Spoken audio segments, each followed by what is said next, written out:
ایران کی چوتھی قسط میں تمام ناظرین کو خوش آمدید۔ اس قسط میں آپ کو تخت سلیمان دکھاؤں گا۔ یہ جگہ زنجان سے تقریباً 100 کلومیٹر کے فاصلے پر واقع ہے۔ چونکہ یہ جگہ بہت دور افتادہ ہے، اس لیے اس کے 100 کلومیٹر کے اطراف میں کوئی بھی بڑا شہر نہیں ہے۔ اس لیے میں تخت سلیمان جلد از جلد پہنچنا چاہتا تھا اور اس جگہ کو دیکھ کر آگے بڑھ جانا چاہتا تھا تاکہ کہیں رات کو سونے کے لیے ہوٹل مل سکے۔ ایران میں لفٹ مانگنے کا عام دستور ہے۔ چونکہ میری کار کی پچھلی سیٹ خالی ہی ہوتی تھی، اس لیے عموماً لفٹ دے دیتا تھا۔ میں جتنی زیادہ سے زیادہ رفتار میں کار چلا سکتا تھا چلا رہا ہوتا تھا۔ اچانک بریک لگنے سے پچھلی سیٹ پر رکھا ہوا سارا سامان گر جاتا تھا اور کار رکتے رکتے لفٹ مانگنے والے سے کافی دور نکل جاتی تھی۔ وہ بیچارہ بھاگتا ہوا آتا تھا اور سفر کا کچھ حصہ فارسی بولنے کی مشق میں گزر جاتا تھا۔ پھر یہ لوگ اپنے ساتھ لائے ہوئے تازہ پھلوں اور میووں میں سے کچھ حصہ ہمارے پاس منت و سماجت کر کے چھوڑ جایا کرتے تھے، جس کو ہم لوگ مزے لے لے کر کھاتے تھے اور سب ختم کرنے کے بعد اگلے لفٹ لینے والے کا انتظار بھی کرتے تھے۔ کئی دفعہ تو اکیلی جوان لڑکیوں نے بھی لفٹ مانگی اور ان کو 10 سے 50 کلومیٹر تک کے فاصلے پر راستے میں اتار دیا۔ اس سے یہ بھی صاف ظاہر ہے کہ ایران جرائم سے کافی حد تک پاک ہے، ورنہ لڑکیاں کیوں لفٹ مانگتی؟ ہاں، یہ ضرور ہے کہ میری بیگم صاحبہ اگلی سیٹ پر ہوتی تھی، اس لیے انہیں دیکھ کر ہی یہ لڑکیاں لفٹ مانگتی تھی۔ بہرحال آخر کار ہم لوگ تخت سلیمان پہنچ ہی گئے۔ یہ جگہ سڑک کے بالکل سامنے موجود تھی، اس لیے ڈھونڈنے میں زیادہ وقت برباد نہ ہوا۔ یہ قلعہ ایک آتش فشاں پہاڑ کے کریٹر پر بنایا گیا ہے۔ یہ جگہ سطح سمندر سے تقریباً 2100 میٹر بلند ہے۔ وادی سے تقریباً 60 میٹر کی بلندی پر یہ قلعہ تقریباً 350 میٹر چوڑا اور 500 میٹر لمبا ہے۔ ویسے پاکستان کے ڈیرہ اسماعیل خان کے قریب بھی کوہ سلیمان کی وادیوں میں ایک جگہ واقع ہے جس کو بھی تخت سلیمان کہا جاتا ہے۔ یہ جگہ ساسانیوں کے وجود سے پہلے بھی مقدس مانی جاتی تھی۔ کھدائی کے دوران اس جگہ سے 900 سال قبل مسیح کے زمانے کی عمارتوں کے آثار قدیمہ بھی ملے ہیں۔ 3 صدی عیسوی میں ساسانی بادشاہوں کے دور میں تقریباً سارا ایران پارسی تھا اور یہ جگہ ان کے مذہبی اعتبار سے بے حد مقدس مانی جاتی تھی۔ اس وقت اس جگہ کو آذر گوش ناش کہا جاتا تھا۔ 5ویں صدی عیسوی میں اس قلعے کی اہمیت میں اور زیادہ اضافہ ہوا۔ پیروز بادشاہ کے زمانے میں اس قلعے کی باقاعدہ تعمیر کا آغاز ہوا۔ اگلی صدی میں خسرو اول اور خسرو دوم کے دور میں یہ جگہ شاہی پارسی خاندانوں کی عبادت گاہ بن گئی۔ مشکل حالات میں بادشاہ پیدل چل کر یہاں پر عبادت کرنے کے لیے آیا کرتے تھے۔ کہا جاتا ہے کہ یہ جگہ ان 3 جگہوں میں سے ایک تھی جہاں پر اولین زمانے سے آگ جل رہی تھی۔ زیر زمین قدرتی آتش فشاں پہاڑ کی گیس کو سیرامک پائپ کے ذریعے آتش کدے میں لایا گیا تھا، جس کی وجہ سے یہ آگ مستقل جلتی رہتی تھی اور مذہبی اعتبار سے ابدی قرار پائی۔ پارسی حضرات آگ کی پوجا کرتے ہیں اور آگ کو ہی خدا مانتے ہیں۔ اس مذہب کے بارے میں اگلی قسطوں میں بتاؤں گا۔ اس جگہ کو دیکھیں، ماہرین کا اندازہ ہے کہ یہ عبادت گاہ صرف شاہی خاندان کے افراد کے لیے مخصوص تھی۔ یہاں پر ساسانی شہزادے اور فوج کے سپہ سالار بھی عبادت کی غرض سے آیا کرتے تھے۔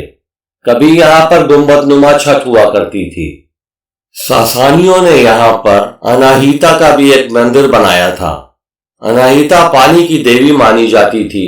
زرتشتیوں کے لیے پانی کی ایک مقدس حیثیت ہوا کرتی تھی، اسی لیے انہوں نے مختلف علاقوں میں پانی کی پوجا کرنے کے لیے کئی مندر تعمیر کیے تھے۔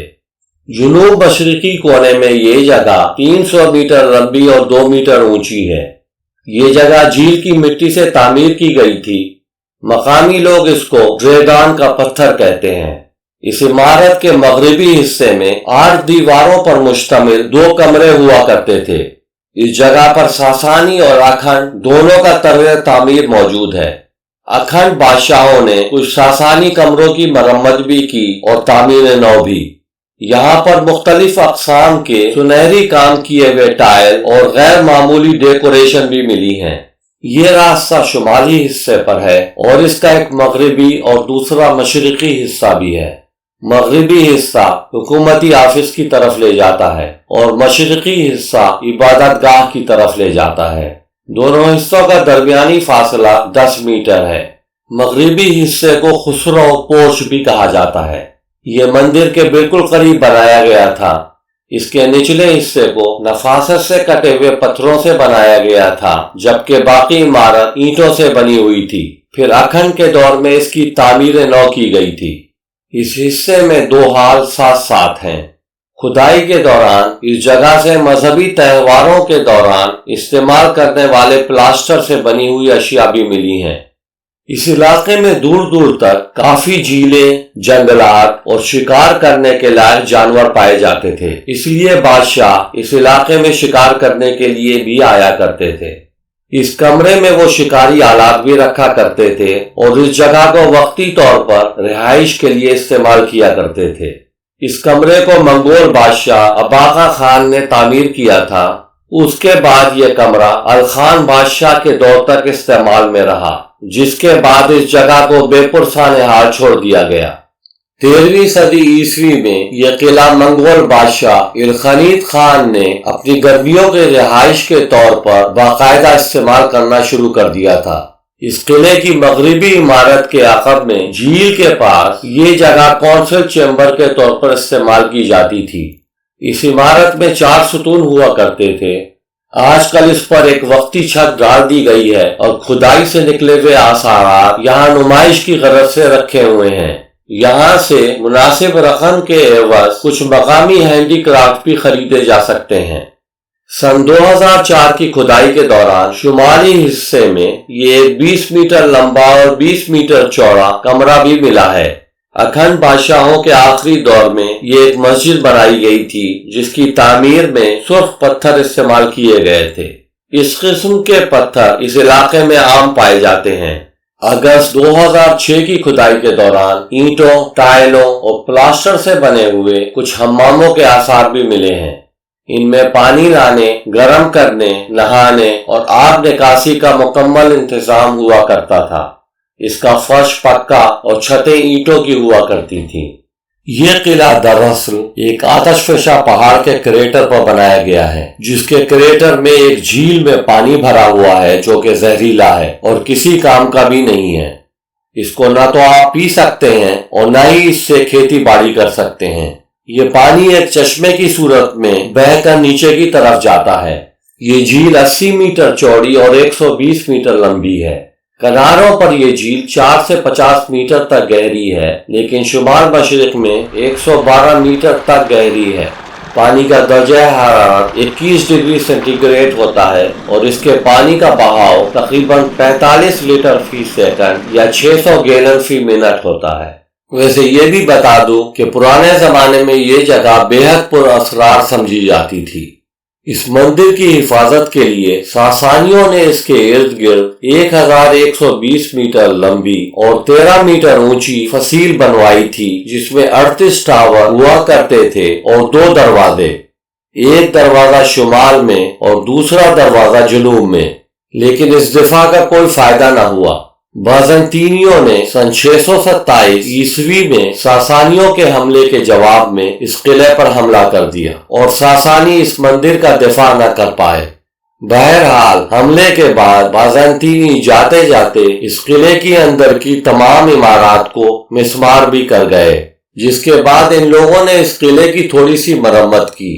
سن 633 عیسوی میں عربوں نے ایران پر حملہ کیا اور آہستہ آہستہ پورے ایران پر غالب ہو گئے۔ جب عرب اس قلعے کی طرف بڑھے تو یہاں کے محافظوں نے عربوں کو بتایا کہ اللہ کے نبی حضرت سلیمان علیہ السلام تھوڑے عرصے کے لیے اس قلعے میں رہائش پذیر تھے۔ عربوں نے اس جھوٹ کو سچ سمجھ کر اس قلعے کو برباد نہیں کیا۔ اس وقت سے آج تک اس قلعے کو تخت سلیمان کے نام سے جانا جاتا ہے۔ اس کے بعد مقامی لوگ اس قلعے میں بس گئے۔ منگولوں کے دوسرے بادشاہ اباقا خان نے اس قلعے کو مقامی لوگوں سے خالی کروایا اور قلعے کی بنیادوں کے اوپر ایک نیا قلعہ بنوا دیا۔ بہرحال منگولوں کے خاتمے کے ساتھ ہی 14ویں صدی عیسوی میں یہ قلعہ ایک بار پھر ویران ہو گیا۔ تقریباً 20 سال پہلے دنیاوی ثقافت کا درجہ ملنے کے بعد اس قلعے کی بحالی کا کام شروع کر دیا گیا ہے۔ اس قلعے کے قریب 3 کلومیٹر کے فاصلے پر زندان سلیمان بھی موجود ہے اور اس قلعے سے نظر آتا ہے۔ کہا جاتا ہے کہ اس کے 100 میٹر گہرے کریٹر میں حضرت سلیمان علیہ السلام نے کسی دیو یا جن کو بند کر دیا تھا۔